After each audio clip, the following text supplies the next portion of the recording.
அதிமுகவின் 40 மாவட்ட செயலாளர்கள் கூண்டோடு ஓ பன்னீர்செல்வத்திற்கு ஆதரவுகளை தெரிவித்துள்ளார்கள். சற்று முன் கிடைக்கப்பெற்ற மிக முக்கியமான தகவல் ஒன்று வெளியாகியுள்ளது. இனி எடப்பாடி பழனிசாமியின் கதை முடிந்துவிடும் என்றே நம்மால் பார்க்க முடிகிறது. செங்கோட்டையனின் பதவிகள் பறிக்கப்பட்டதை தொடர்ந்து ஓபிஎஸ் சசிகலாவை சந்தித்ததை தொடர்ந்து கட்சியிலிருந்து நீக்கப்பட்டதை நிலையில் தற்பொழுது மாவட்ட செயலாளர்களது ஆலோசனை கூட்டத்தை நடத்தியுள்ளார் எடப்பாடி பழனிசாமி அவர்கள். ஆனால் சுமார் 40 மாவட்ட செயலாளர்கள் பக்கம் எடப்பாடி பழனிசாமி அவர்களுக்கு எதிராக அதிமுகவின் ஒட்டுமொத்த நலனை காக்கக்கூடிய நிலையில் எடப்பாடி பழனிசாமி அவர்கள் செயல்படவில்லை என்றும் அவருக்கு எதிராக நாங்கள் வாக்களிப்பதாகவும் ஓபிஎஸ் பக்கம் இருக்கப் போவதாகவும் கூட்டத்திலேயே தெரிவித்து வெளிநடப்பும் செய்துள்ளனர்.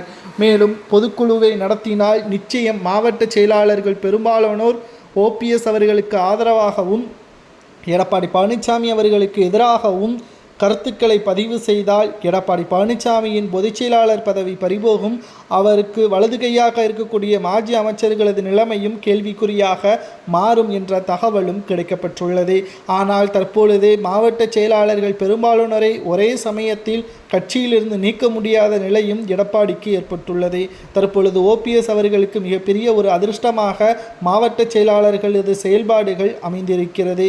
இனி வரக்கூடிய நாட்களில் அதிமுகவில் மிகப்பெரிய ஒரு மாற்றம் நடக்கும் என்ற தகவலையும் நம்மால் உறுதியாக கூற முடியும்.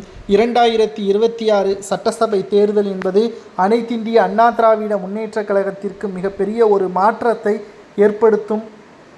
கிட்டத்தட்ட 2026 சட்டசபை தேர்தலில் அனைத்திந்திய அண்ணா திராவிட முன்னேற்றக் கழகம் திமுகவை தோற்கடித்து ஆட்சியை கைப்பற்ற வேண்டும் என்றால் எடப்பாடி பழனிசாமியின் பதவியை பறிக்க வேண்டும் என்ற மாவட்ட செயலாளர்களது இந்த கோரிக்கை மூத்த நிர்வாகிகளுக்கும் மாஜி அமைச்சர்களுக்கும் அதிமுகவின் அவைத்தலைவர் தமிழ்மகன் உசேன் அவர்களுக்கும் அதிர்ச்சியை ஏற்படுத்தியுள்ளது.